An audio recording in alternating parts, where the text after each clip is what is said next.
Dans la vidéo précédente, nous avons construit l'intégrale par rapport à une mesure pour les fonctions étagées positives. Dans cette vidéo, nous allons construire l'intégrale pour toutes les fonctions positives, étagées ou non. Nous allons également parler du théorème de convergence monotone et du lemme de Fatou. Donnons la définition de l'intégrale d'une fonction positive. Eh bien, nous considérons donc f qui va de e dans 0 plus l'infini fermé en plus l'infini, donc elle peut prendre la valeur plus l'infini, donc une fonction mesurable. Son intégrale par rapport à la mesure mu sera le sup de toutes les intégrales des fonctions étagées positives qui sont plus petites que f. Ça, eh bien, on l'appelle donc l'intégrale et on le note intégrale de f d mu, ou encore intégrale sur e de f de x mu dx. Il y a peut-être une objection de certaines personnes à ce stade qui est comment se fait-il que le sup existe? Est-ce qu'on peut expliquer pourquoi ce sup existe? Eh bien, la raison est simple, c'est parce que nous sommes dans R plus bar, dans 0 plus l'infini fermé. Donc il existera forcément, mais peut-être que ce sera plus l'infini. À ce stade, je vais essayer de récupérer les propriétés que j'avais pour les fonctions étagées positives pour toutes les fonctions positives. La première d'entre elles, c'est la positivité de l'intégrale. C'est-à-dire, si f est plus petite que g, je souhaiterais que l'intégrale de f soit plus petite que l'intégrale de g. Alors, comment obtient-on ça pour toutes les fonctions positives? Eh bien, en se ramenant bien sûr aux fonctions positives étagées. Je dis que si f est plus petite que g, eh bien, toutes les fonctions positives étagées qui seront plus petites que f seront également plus petites que g. Donc, on prendra le sup sur un ensemble plus grand, et donc on aura cette inégalité qui, évidemment, conduit exactement à l'inégalité des intégrales. Deuxième proposition d'intérêt, je souhaite démontrer que si f est nul presque partout, alors son intégrale est nulle. Je rappelle que être nul presque partout signifie que la mesure de l'ensemble des points sur lesquels on n'est pas nul est justement égale à 0. Bon. Alors, comment est-ce que je vais démontrer cette proposition? Eh bien, je vais prendre une fonction étagée à valeur dans 0 plus l'infini, donc inférieure à f, et je vais remarquer que l'ensemble des points pour lesquels h est non nul est inclus dans l'ensemble des points pour lesquels f est non nul. Bon, comme ce deuxième ensemble est de mesure nulle, eh bien, celui qui est inclus dans cet ensemble sera également de mesure nulle, ce qui signifie que l'intégrale de h, quel que soit h plus petite que f, fonction étagée positive, sera égale à 0. Bon, puisque ça, c'était une proposition que j'avais démontrée dans la vidéo précédente. Mais si l'intégrale de h est égale à 0 pour tous les h étagés positifs inférieurs à f, eh bien le sup de tous ces gens-là, ce sera également 0. Donc l'intégrale de f sera égale à 0. Donc ça démontre cette proposition, dont on démontrera la réciproque un tout petit peu plus tard. Je voudrais faire une remarque à ce stade, c'est que si si l'intégrale de f est égale à 0, eh bien, il est possible que f ne soit pas nul. Hein, donc voilà, c'est pas parce que l'intégrale de f est nulle que f l'est. F peut être éventuellement nul presque partout. Donc ça veut dire qu'il y a des points sur lesquels elle n'est pas nulle. Autre proposition d'intérêt que j'aimerais avoir, la linéarité de l'intégrale. Bon. Alors, j'ai déjà la linéarité de l'intégrale pour les fonctions étagées positives. Ce que je veux faire, c'est l'avoir pour toutes les fonctions positives. Alors, le fait que je l'ai pour les fonctions étagées positives, ce sera un premier ingrédient. Je vais avoir un deuxième ingrédient qui va être le fait que toute fonction mesurable est la limite simple de fonctions étagées. Donc en particulier, toute fonction mesurable positive sera la limite simple de fonctions étagées positives. Et troisième ingrédient, alors que je n'ai pas encore, il va falloir que je le démontre, c'est le fait que je vais pouvoir, donc sous certaines hypothèses, intervertir la limite et l'intégrale. Alors ce théorème, il faut que je le démontre, ça va être le théorème de convergence monotone. Qu'est-ce qu'il dit ?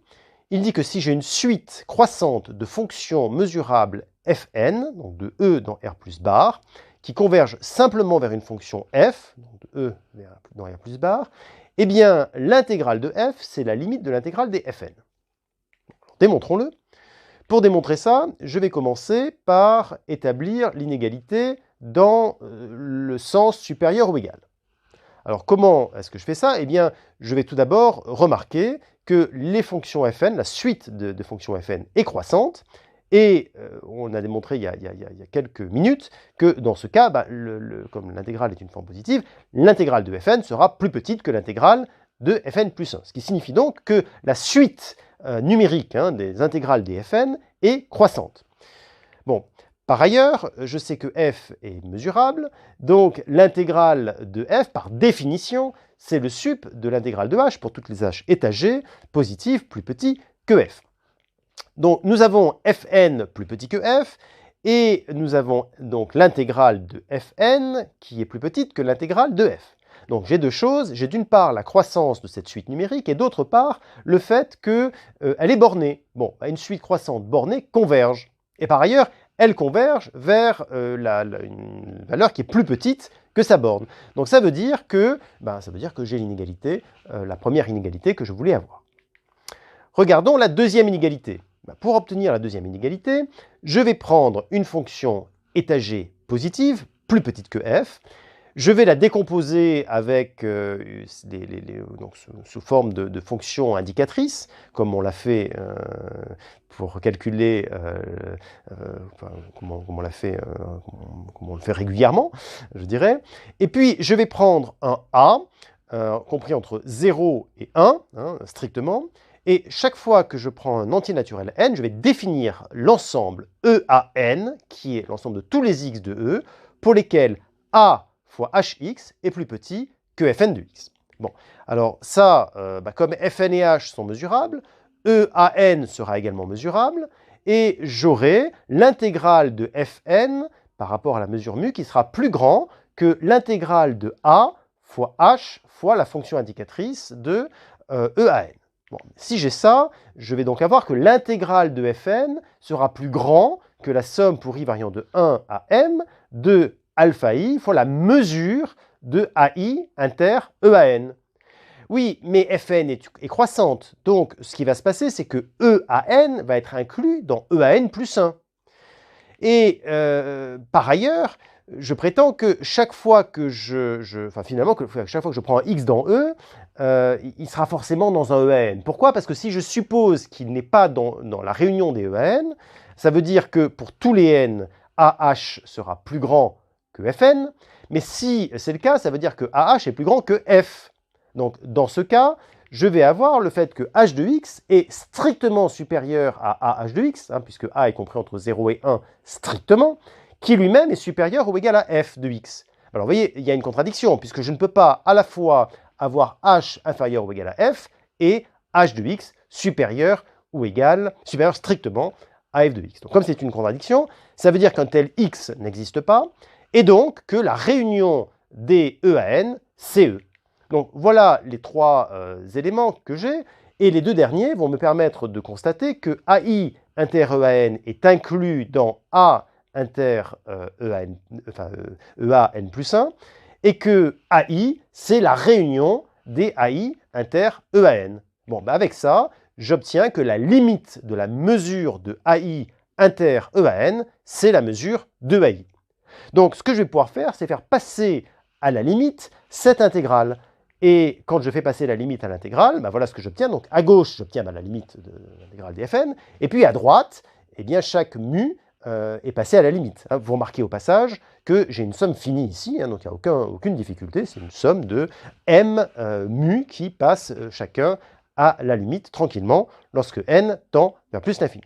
Donc voilà ce que nous avons. Et ça veut dire que la limite de l'intégrale des Fn est supérieure ou égale à fois l'intégrale de h. Bon, comme c'est vrai pour tous les a, entre 0 et 1, ce sera également, on va donc obtenir le fait que c'est supérieur ou égal à l'intégrale de h. D'accord. Bon, eh bien là en fait, ce que j'ai démontré, c'est simplement l'inégalité dans l'autre sens. Donc j'ai bien démontré le théorème de convergence monotone. Alors à ce stade, donc, nous avons les trois ingrédients qui vont nous permettre d'énoncer la proposition de linéarité de l'intégrale et de la démontrer. Donc proposition, si f et g sont deux fonctions mesurables positives, donc plus forcément étagées positives, positives, j'ai l'intégrale de f plus lambda g, qui est l'intégrale de f plus lambda, l'intégrale de g. Bon, comment est-ce qu'on fait pour le démontrer? Eh bien, premier ingrédient, je vais considérer le fait que toutes les fonctions f et g vont être limites simples de fonctions étagées positives. Et puis, je sais que pour les fonctions étagées positives, la linéarité de l'intégrale a été obtenue. Je vous renvoie à la vidéo précédente.